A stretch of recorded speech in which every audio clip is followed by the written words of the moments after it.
bull or bear or a squid. Look, or a shark. Let's see here. Oh, on my big 2014 5-ounce Everglade coin, it comes up a bear. Let's see what happens. I wonder what the Barracuda thinks there. Got a cool cam up tonight. This is not a live cam, folks. No, it's the month of February wrap-up cam, all the best little shots. And that's what I love about Deerfield Beach and their live cam here on the pier, is that someone takes the time to compile these little videos that are really very relaxing and fun to watch.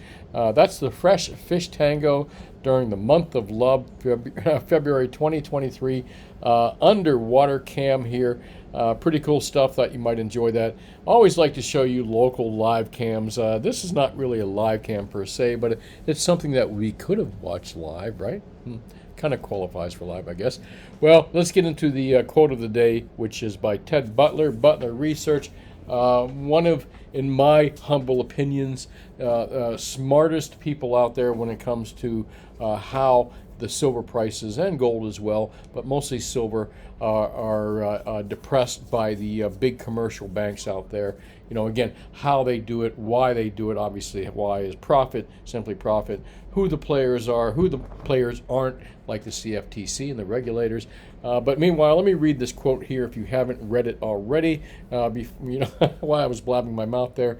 Mr. Butler says, while I'm convinced that J.P. Morgan could continue to suppress silver prices all by itself, since it or affiliate accounts hold 1 billion ounces of physical silver and another 1 billion ounces in OTC derivatives, courtesy of the dummies of Bank of America. And that's a whole kind of long story that if you've been following for the last couple of years, is that Bank of America borrowed a whole bunch of silver, physical silver, from J.P. Morgan that they have to give back. They just can't pay off a contract or roll over a contract. They have to give back to J.P. Morgan. But again, that's a whole different rabbit hole.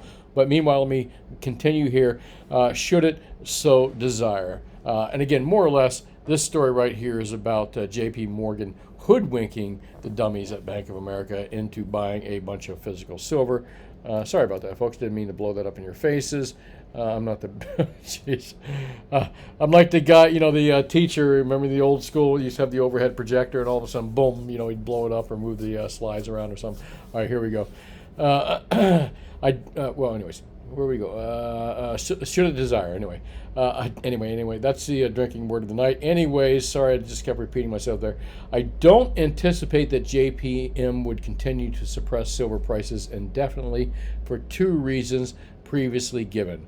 1, JPM is still operating under a deferred criminal prosecution agreement with the Justice Department for precarious, exactly, for precious metals manipulation, and it should continue to dump silver. It should show up in the data, just like it has this week. Apparently, there has been a lot of silver dumped by J.P. Morgan. 2, the crooks at J.P. Morgan are among the, and this is the most important reason why J.P. Morgan now, who has benefited from this crooked behavior in the silver markets for so long, it benefits them to let silver go up to the upside for this very reason. The crooks at J.P. Morgan among the greediest pigs in the world, and this is Ted Butler saying this, the greediest pigs in the world. That's something, and will benefit more than anyone else when the silver explodes in price. When silver explodes in price, that's because all that manipulation that J.P. Morgan did for years and years and years simply created more silver for them. They were able to accumulate physical silver every time they trashed the price of silver. They accumulated more silver and more gold. J.P. Morgan holds a huge amount of precious metals, physical gold and silver, and again, they achieved that holding. They achieved their physical holdings through crooked manipulation of the markets, which they got fined for some $920 million or somewhere in that amount. But meanwhile, this is exactly true. J.P. Morgan really doesn't have a reason to keep the price of silver down that we know of. Ted Butler points this out rightfully so. Rightfully so, because it's true. They're sitting with a bunch of physical silver. At some point, they're going to want to see it explode to the upside. And again, the other thing, their criminal prosecution was deferred.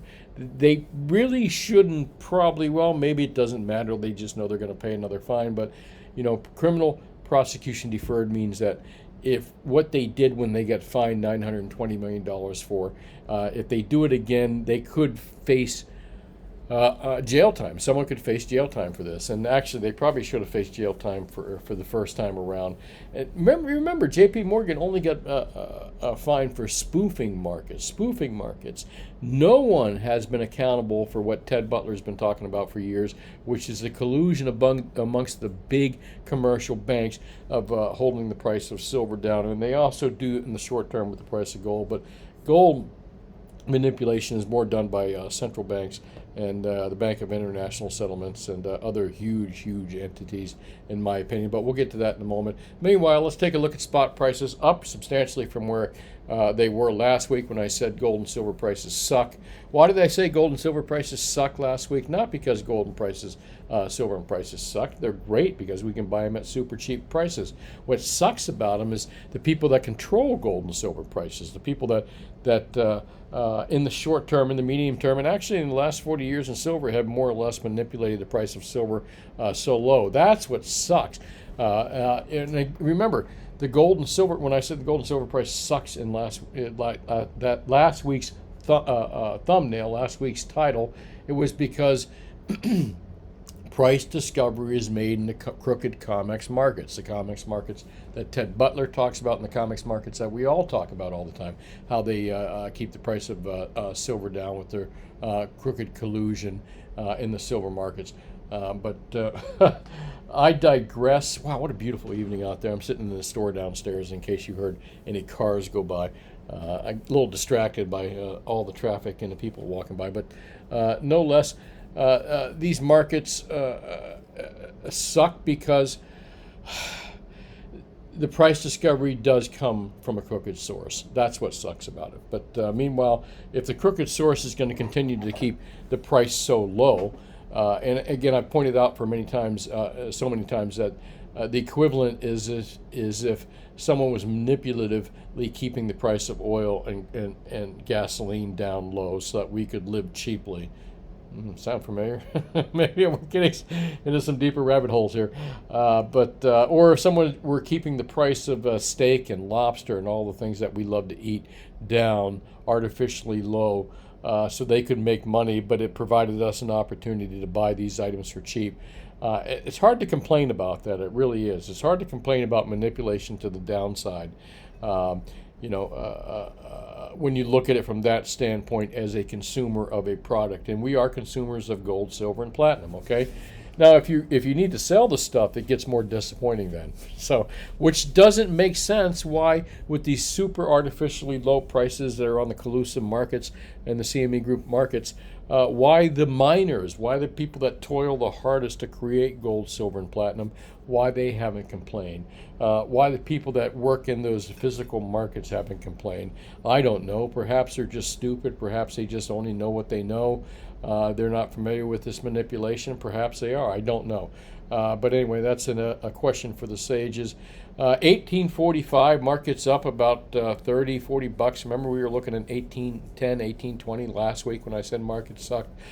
Silver around $21. We're in that mid $20 range as well when I said market sucked. And platinum is still in the same level when I said market sucked. So poor unloved platinum.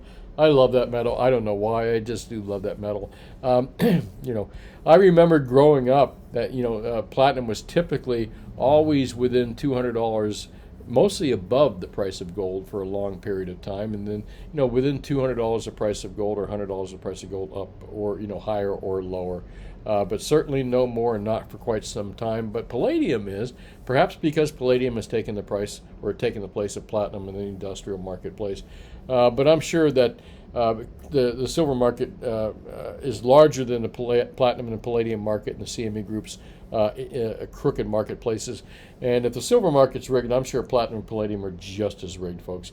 Mark my words on that. At least that's my opinion. I'm sticking with it. Let's get into, speaking of collusive behavior here. I'm going to give a lot of credit to Ted Butler because I'm giving you a couple quotes here from some of his newsletters.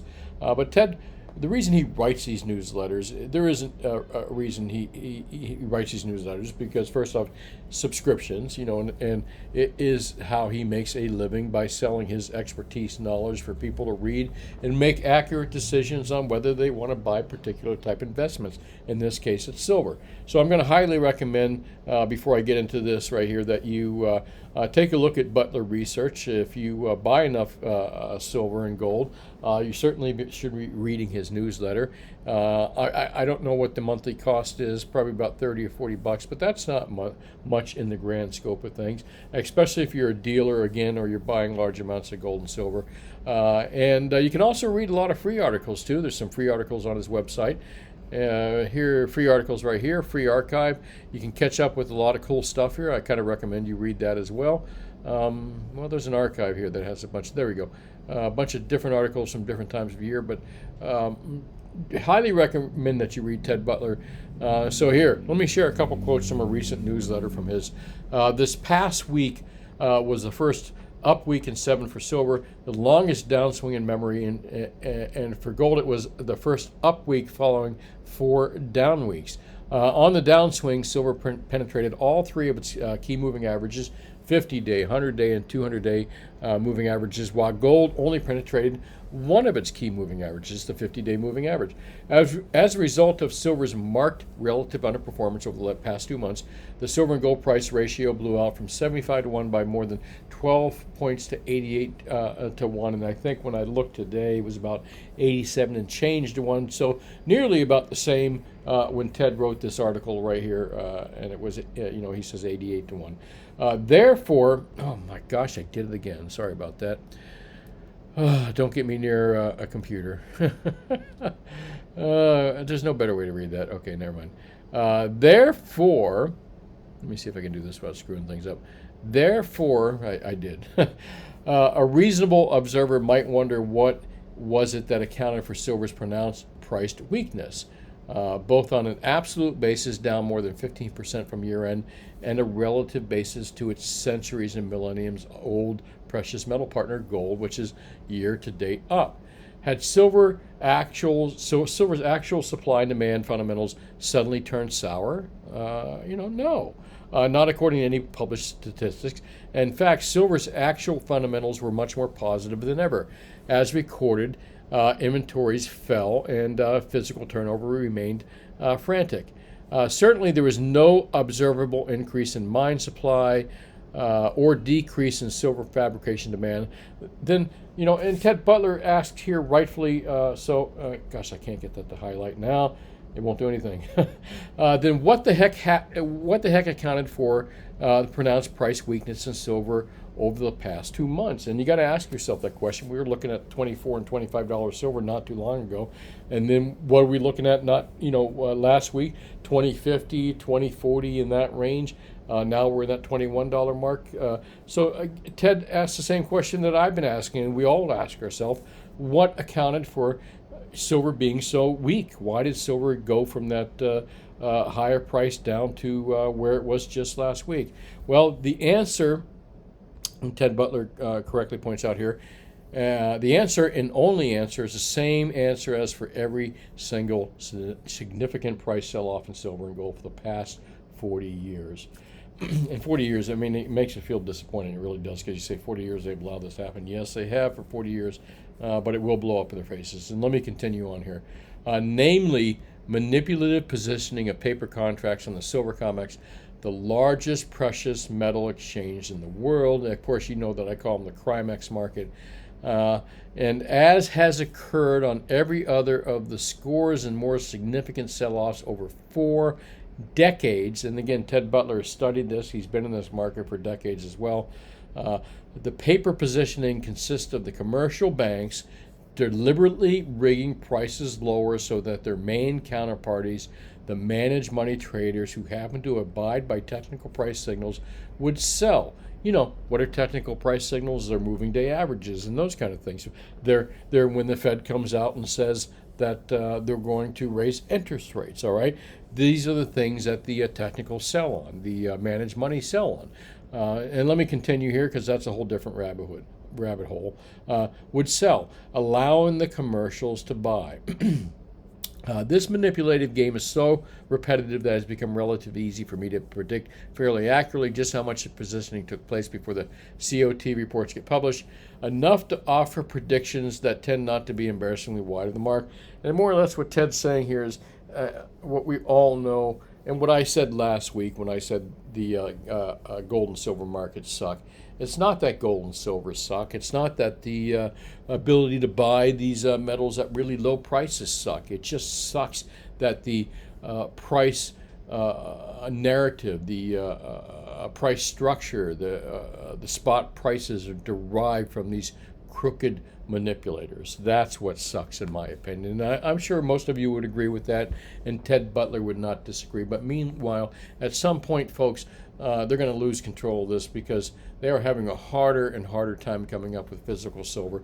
The thing with gold is that every ounce of gold pretty much since the beginning of time that's been mined is still above ground and still available to some degree. But silver for years and years and years has been thrown away. It's in landfills. It's in so many forms that are not readily available. I would bet to some degree that silver in its physical form, to gather a large amount immediately would be a lot tougher to do than gold. Well, dollar for dollar, I would bet that to be true.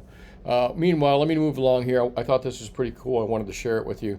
It's from Ted Butler. You can check out his website, Butler Research, LLC. A lot of cool stuff there. And again, you can read his free archive, as I pointed out. Free archive right there. Lots of cool, good stuff you can learn from his free archive, even though it may be, again, 2016. But you get an idea. Ted's been talking about this for a long time, and again, free. How can you complain for free? Definitely would read some of the things there. Breaking Point, VBL, like the stuff that VBL writes, like the videos as well that they do. Let me, give me 1 second here. My throat's a little dry. Perth Mint sold doped gold to China, then allegedly tried to cover up.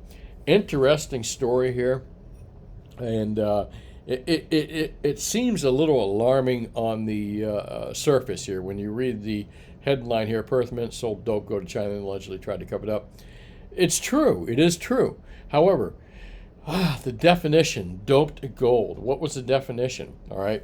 And let me point out that VBL wasn't wrong on his definition, that his title just kind of grabbed my attention. It grabbed your attention too, probably as well. It's going to grab a lot of attention out there. But the truth of the matter is, it's all about clicking. It's all about headlines. And VBL really had a great clickable headline here because the dope gold, again, it is true. They did sell dope gold to China. But what does that represent? And I think he says it up here. Australian government-owned mint gold, which is the largest refiner, Western Australian government-owned mint, which is the largest refiner of newly mint gold in the world, started doping its gold in 2018, a process which involved mixing silver or copper while still keeping the purity above 999%, 999.9%. Now, I think for the, if you ask me, the Australian Mint was absolutely stupid because their savings, I think VBL points out here, was minuscule. Let me roll down here and to see where, I think he did the math down here, or someone did the math here, what they saved. The doping program was introduced in 2018, was an expected saving about $620,000 a year. Okay. A tiny fraction of the mint's turnover, all right, but still, $620,000. This is a low margin business. I get that. $620,000 over the course of 5 years is what 450 million or something like that. I'm sorry, my math is not right there, but 4.5 million. I'm sorry, 4 million or plus. But that's substantial. That's quite a bit of money, actually, if you think about it over time. But again, the misleading factor here is that the Perth Mint did not sell tainted gold. They didn't sell anything bad. They didn't sell anything illegal. They sold gold that was 99.99%. All right, maybe a tad above that. However, I believe that it's like 4 nines or 5 nines, and that the new standard that there can't be anything in there. But again, it's kind of misleading here, and you're going to see a lot of articles out there, and you're going to see a lot of YouTubers talking about Perth Mint. Oh, screwed the China Mint. No. What the Perth Mint is, they didn't meet an exceedingly high standard that the China Mint and some other mints are requiring now of gold bars. So I wanted to give you the heads up before you started reading into these headlines and thinking that Perth Mint did something awful and terrible. What they did not do is follow the guidelines of their contract with the Chinese to have their gold at a certain much higher standard than it really needs to be honest with you. Most of this is marketing. Gold at 3 nines is plenty fine for most investors. The old Maple Leafs for 3 nines. 4 nines is just like, come on, give me a break. 4 nines is really about marketing. When you get into anything higher than that, it's just marketing. Trust me, it's bullshit. Who cares about an infinitesimal amount of silver and gold in their couple microns of gold, silver in their gold? Nobody gives a flying F about that. But again, that's the law that was broken there. I thought you might find it interesting. Another good article on Zero Hedge is Peter Schiff says all roads lead to hard landing and higher inflation. I'm a big fan of Peter Schiff's stuff. Known him for a long time. Not known him personally, but known him. Donated to his Senate campaign. Also have read a lot of his stuff, watched a lot of his videos, and I think actually he wrote a book a long time ago that I read as well. But can't argue with that. He's absolutely right. We will have a hard landing. We're going to expect higher inflation, folks. We're seeing it already. We've seen it here the last couple years, and again, I think we're going to see it in an even more excessive fashion that we're used to. But again, you can read this for free in Zero Hedge. Peter Schiff, all roads lead to a hard landing and higher inflation. Not going to read that, but I kind of, wanted to give some suggested reading. Remember, homework sucks, so it's not homework. Some suggested reading out there, and I thought you might like that. What's going on? I had to look. I'm sorry, Z. What's going on in the ZH world? Wow, food lines are not good, folks. This is not good, but more or less, I think this is just propaganda bullshit out here. And all right, here, let me not jump down more rabbit holes. This video will never end. A couple of interesting questions here that I asked. Okay, the AI program. I've been playing around with this chat openai.com program. Where is it? Where did I start here? Oh, there we go. We'll start with this. Is it possible weaponizing the dollar in the financial system was a mistake by the U.S. economic decision makers? This is one of the things that I've talked about on my videos for quite some time, is that one of the number one mistakes that we made was weaponizing the dollar. All over the world from 100 long time ago, 100 years ago, maybe, 100 years, no, that's not that long ago, actually, when you consider how long the dollar's been around. But for a long time, the dollar has been valued all over the world. Even during the Cold War with the Russians, what did the Russians like? What did the Russian people like? Their government was at war with us, but what did they like? They liked the U.S. dollar. They were trading in dollars, not legally, but they were trading in U.S. dollars. They liked Marlboro cigarettes. They liked Levi jeans. They liked Coca-Cola, okay? They liked American products, all right? That's what the Russians liked. That's what won the Cold War, really. It really was. It wasn't sanctions or anything. It was, kind of some degree, the sanctions weren't imposed by us, all right? You got to remember that the United States didn't impose sanctions per se on Russian citizens owning Coca-Cola, U.S. dollars, owning blue jeans, owning Marlboro cigarettes. In fact, the U.S. government encouraged it. It was kind of a perversion, a subversion to the good life, you know what I mean? A stable dollar, which they didn't have at the time, and they didn't have for a long time. So we didn't weaponize the U.S. dollar. We didn't weaponize our products. We didn't sanction the governments that we were trying to get to change their views. We encouraged our products and our people, our ideas. We encouraged our money to flow into their country, where their people realize that, yeah, I like this. I like being part of America. I like the American dollar. I like this stuff. Okay, we encourage people to do that by flooding their country with our products, our dollars, and our ideas. Somewhere along the line, someone got the smart idea. Some idiot somewhere in Washington D.C. Got the idea that withholding these kind of things would be more useful to us, but it's not. It's not. It works in a counterproductive situation. Sanctions have never worked for us, never works for the working class. And again, let me move along here why I was asking this question. What has it got to do with the price of gold and silver, by the way, folks? Is because these dollars are going to come flooding back to us in a massive, and our government knows this. They know this stuff. These currencies are going to come flooding back to us, and they're going to accuse the evil Russians for raising the price of oil in the war. They're going to accuse this or that. They're going to accuse, But the fact of the matter is that they screwed the pooch, man. They screwed up the dollar. They screwed up, the one thing that people globally, all over the world, whether they were in a jungle in Guyana or whether they were Russians back in the Cold War, whatever it may be, the Chinese folks way back then, in their rice fields back before they really became industrialized, they valued the dollar, because that was, it was a sign of freedom and a sign of stability and all that stuff. But man, we screwed that up big time by weaponizing the dollar through sanctions. That happened a while back ago. Sanctions have been happening for 20, 30, 40, 50, I don't even know how long. So when some idiot came up with the idea. But that was my question here. Rabbit holes, rabbit holes, rabbit holes. Anyways, there's my question right here. Weaponing the dollar was a mistake by the U.S. economic decision makers. Okay. The AI, excuse me, let me take a sip here. That long-winded diatribe, is that the right word to use? Definitely dried out my mouth. All right, the answer was blah, blah, blah, I can't speculate, blah, blah, blah. However, it is worth noting that the use of the U.S. dollar as a global reserve currency has played an important role in international trade and finance. The ability to use the U.S. dollar as a global medium of exchange has helped facilitate international transactions, has given the United States significant economic and geopolitical influence. All right, this is a fact, folks.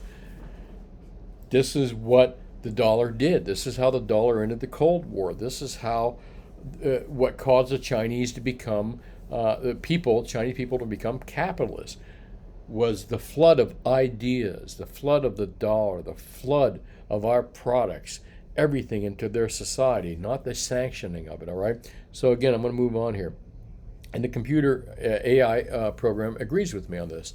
That being said, the AI says the use of the U.S. dollar as a tool of foreign policy or economic cohesion is a complex issue with both benefits and drawbacks.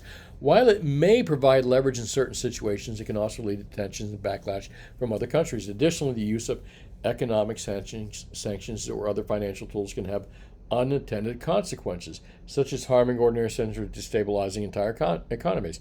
All right, so absolutely true. The economic sanctions not only they're good for us to use the dollar and to our ideas and our products to seep into other countries, and the ideas of freedom, the ideas of a strong dollar, and the ideas, it was important to do that. The ideas of a free dollar, of a dollar that wasn't controlled by communist dictatorship or by whomever. I mean, and that's how we, even though the dollar is controlled by a dictatorship called the Fed, all right, but more or less, the Fed had that sweet position that they were viewed as real money across the world. But again, economic sanctions have killed that. The use of economic sanctions have unintended consequences as harming ordinary citizens, and that's exactly what it's done.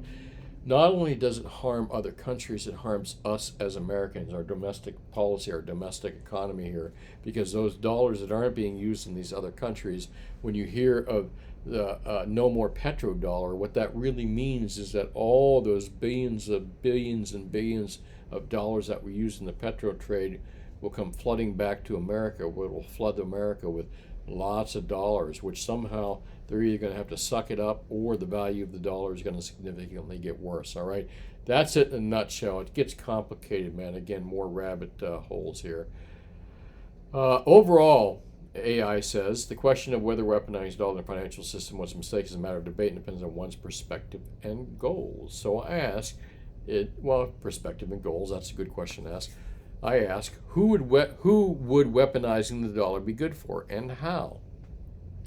AI answers me, the use of the U.S. dollar as a tool of foreign policy or economic coercion could be seen as an advantage for the United States.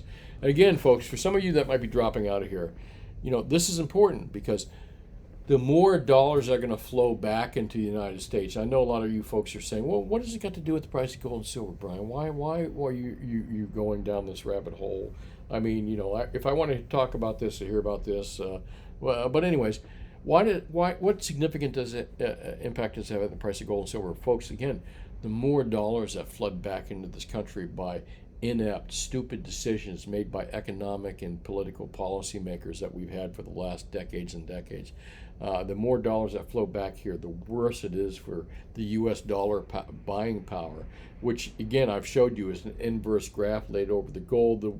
The worse the buying power of the dollar, the worse and worse it gets, the stronger the price of gold it gets. Well, not stronger, but it's an inverse chart. If you were to take, again, watch my cursor, there's the dollar's buying power over the course since 1913, down, down, down. There's gold since 1913, more or less, or especially since, let me say 72, up, up, up. And again, that has to do with dollars going to flood back into the U.S. We're going to have more and more dollars flood back here. But, all right, and a lot of other things, again, the gold standard, blah, blah, blah. Okay, the use of the dollar tool, man, this can go on. Sorry about that. I always say I'm going to do short videos, and then we still got to answer questions on my videos as well. All right, hang on, folks. Pause this video, go grab yourself a drink or something like that, or whatever it is you need to do, and get back to me here in a moment, because you're going to need it. 1 second. I'll take a sip myself. There's no pause button for me, trust me. Don't edit these things. Okay, the use of the dollar as a tool of foreign policy or economic coercion could be seen as an advantage to the United States. It provides a means to exert influence and pressure on other countries. On the surface, that's what someone that only thunk on the surface, thunk, how do you like that, on the surface would think. Thunk would think, is that it would exert influence on a country. But for example, the threat of cutting off access to the U.S. financial system or using economic sanctions can be used to incentivize other countries to comply with U.S. demands or policies. All right? More or less, AI is saying here is that it can be used as a club to monkey hammer other countries to do what we say, and if you don't, we will completely screw you and fuck your economic situation. All right, there goes a bunch of views right there. All right, I said it. In addition, the use of the U.S. dollar as a global reserve currency can provide certain benefits to the United States, such as lowering borrowing costs and increasing demand for U.S. assets. This can help to fund U.S. government spending and support the value of the U.S. dollar. That's absolutely true as well. And that's important. We want the U.S. dollar to be a global reserve currency. We do not want countries to de-dollarize. And unfortunately, again, that's what we're seeing out there. We're seeing major countries out there de-dollarizing. And the ones to speak of are Russia and China, the biggest out there.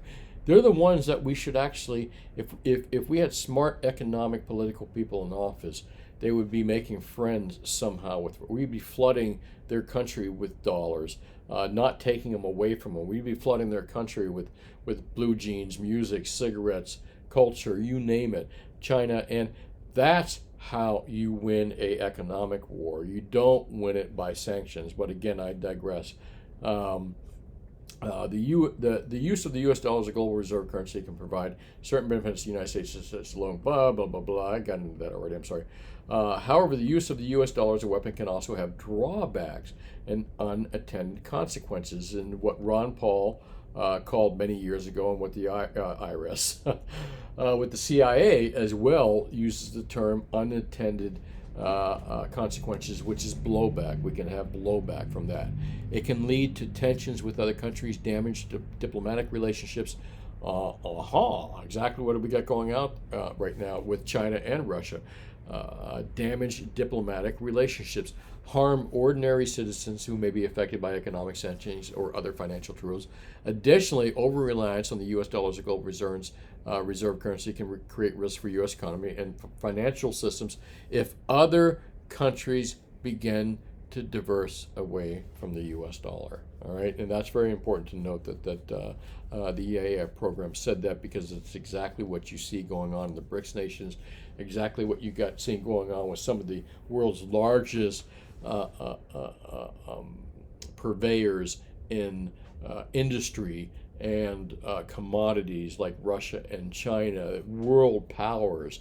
You know, the stupidest thing that this country is doing is actually segregating ourselves from these world powers. We should be including them in our country, including, spreading the wealth around. But again, another rabbit hole I can go down to.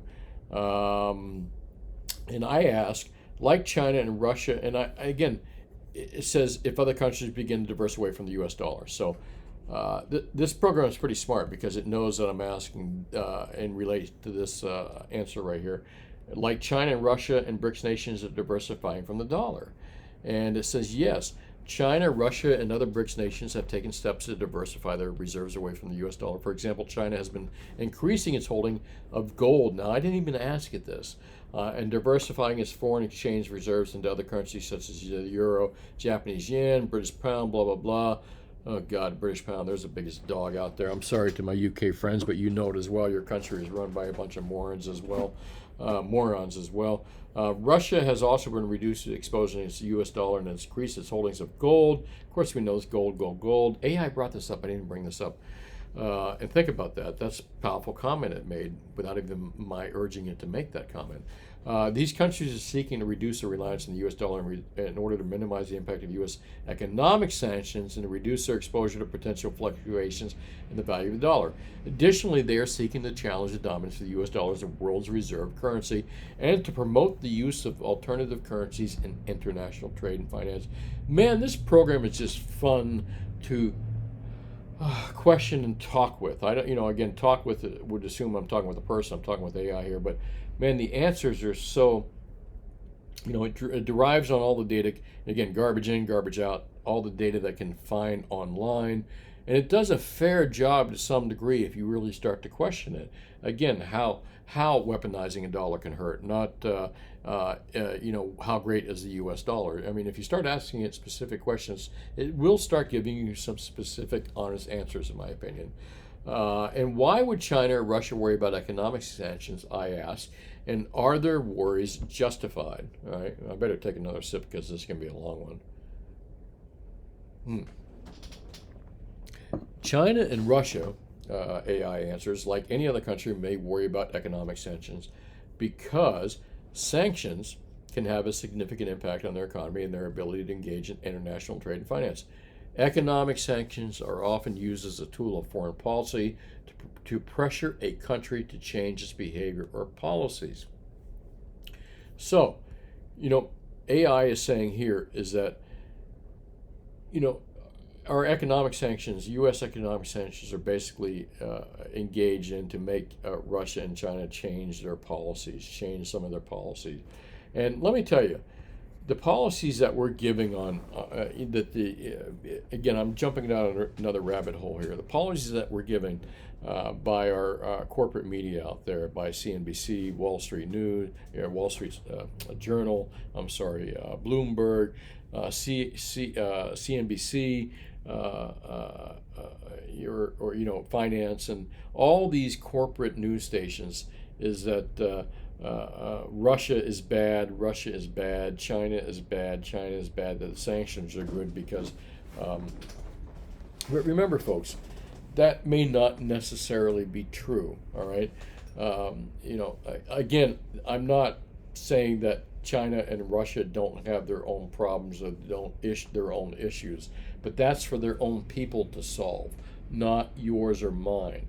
So why would my country, our country, if you live in the United States, really want to go to war to try to change the minds and the souls of the people of Russia and China to think like we do? All right, that's their job. That's their people's job to overthrow their countries, not color revolutions, not bullshit nonsense. All right, again, I digress here.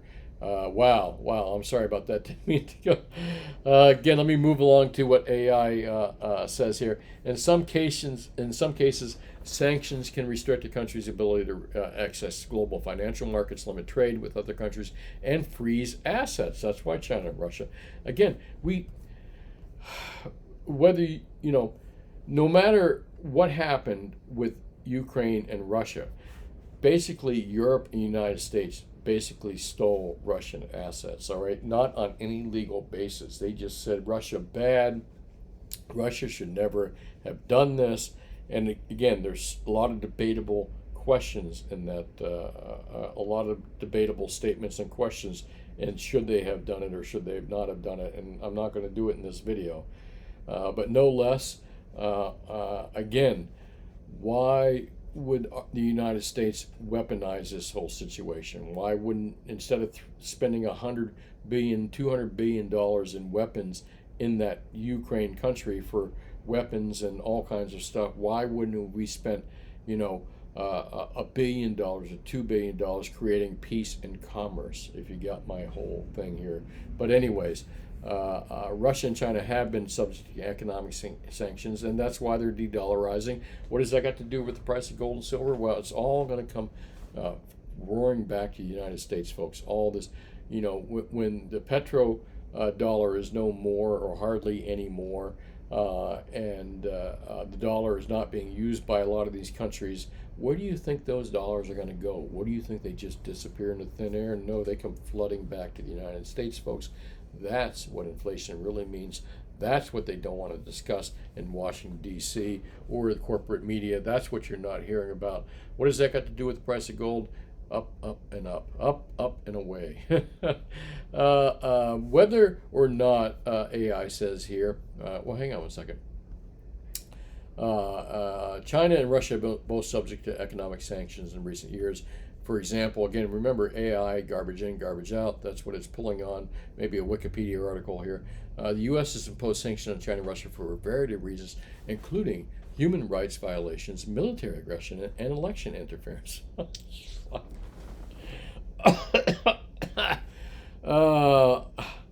Really? It just said that? Really? I'm not even going to go there, man. It just said that. All right. These sanctions have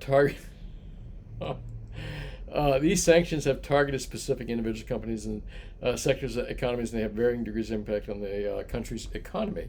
Whether or not their worries are justified is a matter of debate. Well, it's not a matter of debate for Chinese or Russian economic or political advisors or people out there, because they saw the writing on the wall. The dollar was weaponized. So it is not a matter of debate for them.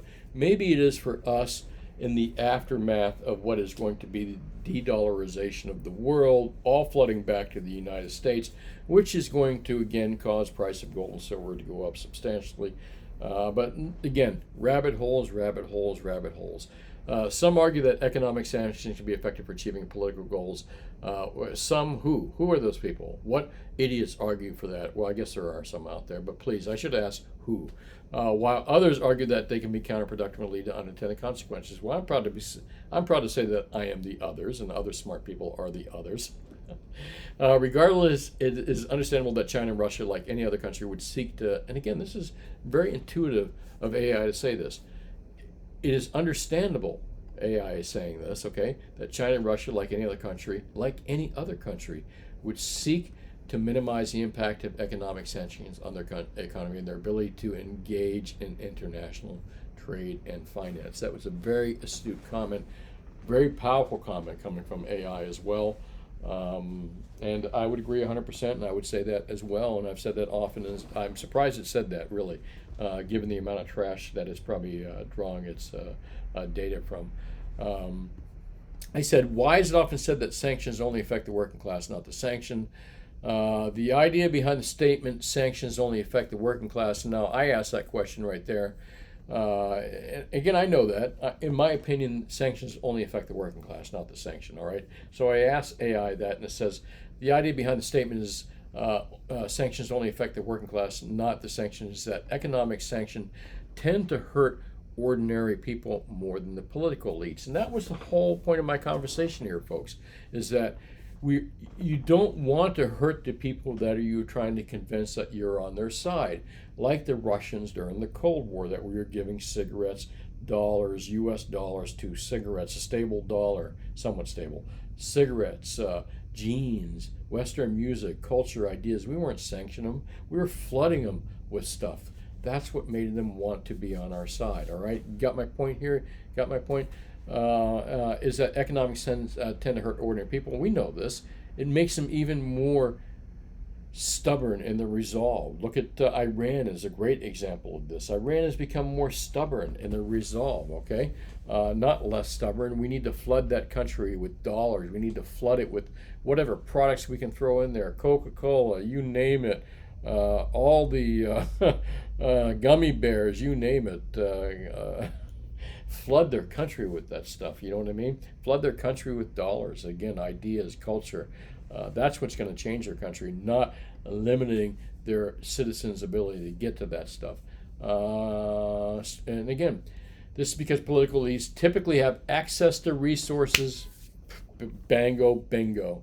AI points this out. This is because political elites typically have access to resources and wealth that allows them to weather the effects of sanctions, while ordinary people are often left to struggle to make ends meet. Wow. Gosh. You know what? I was gonna finish this, but it's kind of repetitive. Some of the questions I go into. I hope that you enjoyed this. Again, I asked a few more things, but I could turn this video into another 20 minutes, as you can see here. And what I really would like to do is salute all my folks out there that hit that like and subscribe button, all you folks that are subscribed, especially you commenters, people that comment out here. I'm going to try to quickly go over comments here, blow that up a little bit so they're too much, so I can read the comments here. And gonna kind of speed through this, folks, here, because I didn't realize how blabbery I was tonight. Blabbery. Give me one sec. Rob, what's up? Showpro, what's up? Silverliner, what's up? Mike P, what's up? I can't tell you, gentlemen, what a beautiful evening it is here in Lauderdale by the Sea. Wow. Just some beautiful sights here in town. I can't tell you. I wish I could share them with you. Anyways, I bought the dips sub 21 per ounce. Picked up 2 more kilos. Free shipping is nice too. Absolutely can't beat that. Sub $21. I think you kind of nailed it. Are we going to see higher than $21 price silver here, or are we going to see it dip back down below 21 bucks, folks? I've said it many times. At some point, we're going to have our oh shit moments, and that's probably, maybe I'll name the thumbnail that, our oh shit moment. Oh shit, it's 50 bucks per ounce silver. Oh shit, it's $2,500 per ounce gold. And I still think that's at cheap prices that I'm saying right there. But at some point, the shit's going to hit the fan, especially when it comes to silver prices. And we're all going to wake up in the morning and go, wow, wow. And well, let's see how it plays out before I start trying to predict that kind of thing. But, you know, $50 silver, you know, we've seen it twice already, 2011, 2012, I think, and we saw it back in 1981 or 1980, was it? We saw $50 silver. So gold at its all-time high, we've seen it 3 times already, almost 4 times. So silver, I think, is the real winner in this whole deal, because at some point when these prices blow up in these guys' faces, and gold starts going up dramatically and these dollars start flooding back into this country, silver's going to seem like a real cheap bargain at sub $50 prices. Again, that's my opinion, and I'm sticking with it here. All right, let me continue moving along to some of the questions here and comments here. BJ Stanbaugh says, keep in mind they're paying someone to manipulate the market prices down for their advantage, but who's to say? Ted Butler's to say, BJ. Take a look at the link I gave you here. Go to Butler Research, read the free archive. You'll know. Listen, once you read Ted Butler, you've read some of his stuff, you know more than 99% of the public out there. I'm going to venture to say 99.5% of the public. So read Ted Butler. He's going to tell you exactly how you know, why you know, and all this good stuff, and why you don't have to worry about these kickdowns like we've seen here lately. Let's go on to Daisy SK. What's up? Keep adding to your stack there. And John Edwin Oliver says, sounds like a life of frustration. Sounds like a life of frustration. What song is that? You gonna make me? Is that Joe Walsh, "A Life of Frustration" or something like that? Is that from a Joe Walsh song? Anyways, thanks, Mr. Oliver. Appreciate you commenting. Tree Climber, what's going on? Normally summertime to go shopping. Can't argue with that. We're never going to get our money back out of that particular shithole. I shouldn't say that. That was just mean to say. It is now, man. They've turned it into a shithole. Let me rephrase that. They've turned it into a shithole, all right? And who we have as a country, our United States as a country, by creating that color revolution back in 2014. Again, another rabbit hole I'm not too popular for bringing up that I'm going to jump down, but it is our fault. And again, you know, instead of we've thrown 100 billion, 200 billion over there, according to 100 billion minimum, 200 billion according to some sources, into that country right there, into weapons, into bad shit that make, you know, that send people home in body bags for their family and their friends, to greet their friends and family in body bags. That's the kind of money we sent to Ukraine. We could have spent a fraction of that amount on peace and commerce and done so much better. I'm telling you. Who's making money in this war? I'm telling you, the weapon makers, the industrial complex is making money out there, making a fortune. The banking complex and individual elite people out there, including politicians, are making a fortune on this. That's my opinion. I'm sticking with it. I hate the military-industrial complex and everything they stand for. Okay. If you don't hear from me again, you can either catch me on Rumble, and if I'm not on Rumble, it means I'm not around anymore. So, Joe McDonald, what's up? The Can-Am Dog Sled 250-mile qualifier for the Idiatrod, I think that's how you pronounce it. Pretty cool dog race. I've seen it on TV. I think National Geographic, the CIA channel. So, but it is pretty cool. Michael Matthews, what's up? Sip to you. My voice is a little dry. Philip Stanton asks, what's the coolest thing you saw in the shop this week? I think you're probably referring to last week. What's the coolest thing I saw in the shop last week? Wow. You know, some of you guys are going to say, oh, Brian, that was an easy out for you. But, you know, the coolest thing that I see on a weekly basis really is some of the people I meet. I meet some really cool people, including yourself, Mr. Stanton. And I believe in your wife as well. I think that if I'm thinking of the same person here, my memory is kind of short and quick sometimes. But it's really the people, really, that just stand out in my memory, my customers, you know. And they're not really the wealthiest customers. Sometimes they're customers that don't have a pot to piss in. I don't mean that to be mean. But really, it's my customers that stand out the most, and that's the truth. But I can't think of anything particular that stands out. You know, you've seen a Krugerrand in Maple Leaf, 90% silver. You've seen all that stuff. You've seen it all the time. You know, and a lot of things that I see all the time. It doesn't stand out to me, but my customers do. But as far as rare coins, haven't had anything cool. You know, once in a while, if I get a cool rare coin or a cool piece of currency, I'll bring that up. And again, I got to start doing more videos about that. So keep asking me that, and if something comes to mind, I will certainly answer you. Thanks. Clayton says, how can prices suck when I just got a kilo for $7.54? They don't suck. again, in my video, I was saying, Clayton, that the place where the price discovery is made sucks. The CME group, the Crimex group, that's what sucks. The silver price sucks because of where it's where we derive our prices comes from. They suck. So it just sucks down the line. How's that? Suck. Joe says, stop by the shop, pick up a kilo and some other. Hey, Joe, what's up? Thank you. Appreciate that very much. Of course, you're welcome by here anytime, whether you're buying or not. We always like people coming in. Gary Big says, bald eagles eat many types of snakes, bull snakes, rats. Yeah, I asked about that. They do avoid Democrats as they taste. Of course, the U.S. has a lot of gold. Didn't you watch the movie Goldfinger? I did. We do have gold, but wow, boy, there's some rabbit holes to jump down to, and a great movie as well. You know, it's funny. I heard that it's being rewritten to be softer on the ears of the new generation. All right, I'm not going to jump down that rabbit hole either. Miami Boy says the 3-day glitch is digital, the day tangible means something.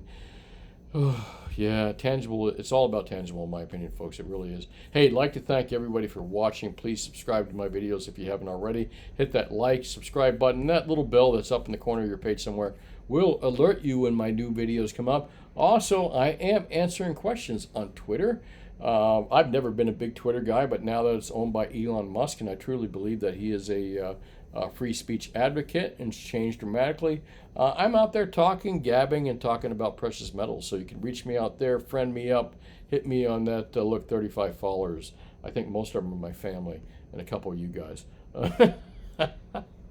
Yeah, I'm that popular.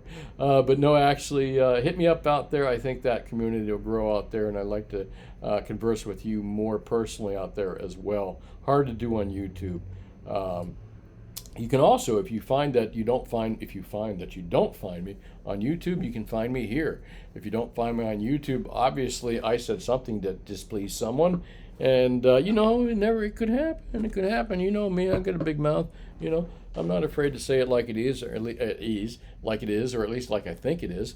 But you can find me here as well. Please like and subscribe here. I think it's a good format as well. Nothing like competition. Always good to have, like, you know, grading services. We have PCGS and NGC. Nice to have two different video sites as well.